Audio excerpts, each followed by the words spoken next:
नमस्कार मित्रों, मैं हूं राकेश अचल और आप देख रहे हैं चक्षुदर्शी, जो यूट्यूब चैनल है आपका भी मेरा भी। और अगर आप पहली बार इस चैनल पर आए हैं तो सबसे पहले आपसे अनुरोध है कि आप इसे सब्सक्राइब कर लीजिए, ताकि आप रोज बरोज कुछ न कुछ नए विषयों पर हमारे साथ रूबरू हो सके। मित्रों, आज की जो खबर है वो डबल इंजन की सरकारों में सबसे ज्यादा चर्चित मध्य प्रदेश की डबल इंजन की सरकार के बारे में है। सरकार के मंत्रिमंडल के बारे में, मंत्रिमंडल के सदस्यों के बारे में। मध्य प्रदेश के मंत्रियों के बारे में आपने सुना होगा, पहले भी तमाम तरह के आरोप लगते रहे हैं। पहले जो लव जिहाद और जिस्म फरोशी के मामलों में लोग पकड़े गए, उनके मध्य प्रदेश मंत्रिमंडल के सदस्यों से रिश्तों के बारे में आरोप लगे। लेकिन ताजा मामला मध्य प्रदेश की नगर विकास एवं आवास राज्य मंत्री श्रीमती प्रतिमा बागरी का है। प्रतिमा बागरी बड़ी होनहार मंत्री हैं, लेकिन उनके भाई अनिल बागरी और बहनोई शैलेंद्र सिंह ने उनकी छवि पर ऐसा बट्टा लगा दिया है कि बेचारी परेशान है। इन दोनों को मध्य प्रदेश की पुलिस ने गांजा तस्करी के आरोप में गिरफ्तार किया है। रामपुर बघेलान पुलिस ने शैलेंद्र सिंह और अनिल बागरी के घर से करीबन 4 बोरी गांजा बरामद किया है। ये गांजा धान की बोरियों के नीचे छिपा के रखा गया था। कुल 48 किलोग्राम गांजा है। अगर ये तस्करी प्रमाणित हो जाती है अदालत में, तो मंत्री जी के भाई अनिल बागरी और बहनोई शैलेंद्र सिंह को एनडीपीसी एक्ट के तहत कम से कम 10 साल की कैद हो सकती है। दोनों फिलहाल 19 दिसंबर तक न्यायिक हिरासत में हैं, यानी जेल भेज दिए गए हैं, और 19 दिसंबर के बाद उनके भाग्य का फैसला होगा।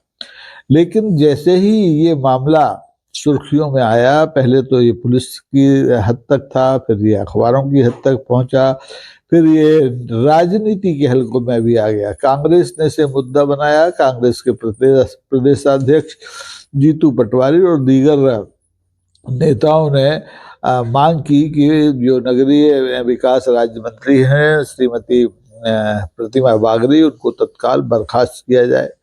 लेकिन अभी तक उनके खिलाफ कोई कार्रवाई नहीं हुई है। खजुराहो में अभी मंत्रिमंडल की बैठक में जब मीडिया ने प्रतिमा बागरी को घेरा और पूछा इस बारे में, तो वो झल्ला गई। उन्होंने कहा कोई जबरदस्ती मुझसे अपने रिश्ता बताने लगे तो वो क्या कर सकती हैं। लेकिन बाद में उन्हें समझ आई कि उनका ये झूठ पकड़ा जाएगा, तो उन्होंने कहा हाँ, भाई तो मेरा है, लेकिन मैं बहनोई को नहीं जानती। लेकिन जो भी है, अगर उन्होंने कोई गलत काम किया है तो पुलिस अपना काम करेगी, और पुलिस अपना काम कर रही है, ऐसा लगता है।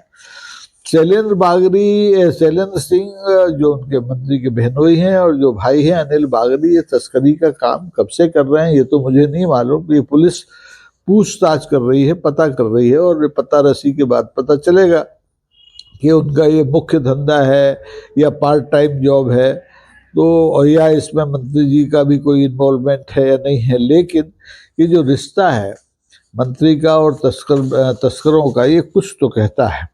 और कभी कभी ऐसा लगता है कि मध्य प्रदेश के मंत्रियों की जमा पूंजी यही रिश्ते हैं। किसी के तस्कर से, किसी के लव जिहाद करने वाले जो जिस्म फरोशी का धंधा करते हैं उनसे, किसी का मछली से, किसी का मगरमच्छ से, लेकिन होता किसी के खिलाफ कुछ नहीं है। भोपाल में जब मछली नाम के एक डॉन के खिलाफ पुलिस ने कार्रवाई की, उसके मकान तोड़ दिए गए, उसका पूरा नेटवर्क ध्वस्त कर दिया गया, लेकिन जिस मंत्री पर उस मछली के संरक्षण का आरोप लगा था उसके खिलाफ आज तक कोई कार्रवाई नहीं हुई। इसलिए लगता है कि प्रतिमा बागरी के खिलाफ भी कोई कार्रवाई नहीं होगी, क्योंकि प्रतिमा बागरी तो पकड़ी नहीं गई, उनका भाई पकड़ा गया, उनके बहनोई पकड़े गए, और पुलिस अपना काम कर रही है। लेकिन ये मामला अब मध्य प्रदेश की हदों से बढ़कर के दिल्ली तक जा पहुंचा है। मध्य प्रदेश भारतीय जनता पार्टी के जो प्रदेश अध्यक्ष हैं हेमंत खंडेलवाल, कहा जाता है कि उन्होंने इस पूरे मामले से देश के हाईकमान को अवगत करा दिया। देश का हाईकमान यानी भारतीय जनता पार्टी के राष्ट्रीय अध्यक्ष जेपी नड्डा साहब और भारतीय जनता पार्टी के जो राष्ट्रीय संगठन मंत्री हैं VL संतोष साहब, उनको बता दिया गया है। अब उन्हें ये फैसला करना है कि प्रतिमा बागरी मंत्रिमंडल में रहें या ना रहें, तब उनका फैसला जब होगा तब होगा। लेकिन अभी तो मध्य प्रदेश के जो मुख्यमंत्री हैं डॉक्टर मोहन यादव, वो बेचारे बड़े परेशान हैं। अभी तक तो वो जो मंत्री खुद हैं प्रतिमा बागरी, वो बचती बचाती फिर रही हैं, लेकिन अब उन्हें भी बचते बचाते फिरना पड़ रहा है। और मध्य प्रदेश के जो मुख्यमंत्री हैं, उन्होंने भी अपने स्तर पर पार्टी हाईकमान को सारी स्थिति से अवगत करा दिया है। अब आपको बता दें किस्सा क्या हुआ है। ये मध्य प्रदेश पुलिस के एक एडिशनल SP हैं प्रेमलाल धुर्वे, वो कहते हैं कि मुखबर की सूचना पर रामपुर बघेलान पुलिस ने 7-8 दिसंबर की रात मरोहा गांव में पंकज सिंह, एक कोई सज्जन है भाजपा के कार्यकर्ता, उनके घर पर छापा मारा और घर के बाहर एक टीन शेड में धान की बोरियों के नीचे छिपाकर रखी गई गांजे की 4 बोरियां मिली, जिसमें 38 पैकेट गांजा बरामद किया गया, जिसकी कीमत बाजार कीमत 9,22,000 रुपये बनती है। अब पंकज की गिरफ्तारी के बाद जब पूछताछ हुई तो उसने बताया कि ये गांजा तो अनिल बागरी का है, जो कि मंत्री प्रतिमा बागरी के भाई हैं, उनके बहनोई शैलन सिंह का है। अब जब ये बात पड़ी तो पुलिस बड़े हैरत में पड़ गई, लेकिन पुलिस ने यहाँ हिम्मत दिखाई और अनिल को भी गिरफ्तार किया है, जो मंत्री के भाई थे, और अनिल मंत्री के बहनोई शैलेंद्र सिंह को भी गिरफ्तार किया गया। इनके खिलाफ NDPC एक्ट के तहत मामला दर्ज करके विशेष अदालत को सौंप दिया गया। पुलिस का कहना है कि जो शैलेंद्र सिंह है मंत्री जी के भाई, ये पहली बार नहीं पकड़े गए हैं।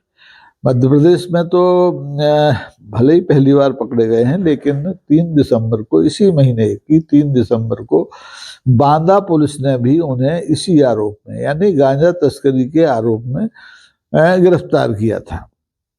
अब पुलिस अपना काम कर रही है, लेकिन अब ये मामला राजनीतिक हो गया है और राजनीति के आधार पर ही इसमें कार्रवाई होना संभावित है। NDPC एक्ट के तहत 1985 में जो है, इसमें सजा कम से कम 10 साल है। 1 किलो तक बरामद होने पर सजा और जेल दोनों हो सकती है। 1 किलो से 20 किलो तक अगर बरामद होता है तो 1 लाख तक का जुर्माना है, और 20 किलो से ज़्यादा अगर होता है तो 10 से 20 साल तक हो सकती है। अब अपने को ये देखना है कि आने वाले दिनों में क्या प्रतिमा बागरी के खिलाफ कोई कार्रवाई होती है अथवा नहीं होती है। तो अब मध्य प्रदेश के मुख्यमंत्री खुद ये पहल करते हैं या फिर हाईकमान के निर्देश पर कोई कार्रवाई होगी। तो देखते रहिए आने वाले दिनों में क्या होता है, प्रतिमा बागरी का भविष्य बनता है या बिगड़ता है। आज के लिए बस इतना ही। लाइक कीजिए, शेयर कीजिए। धन्यवाद, नमस्कार।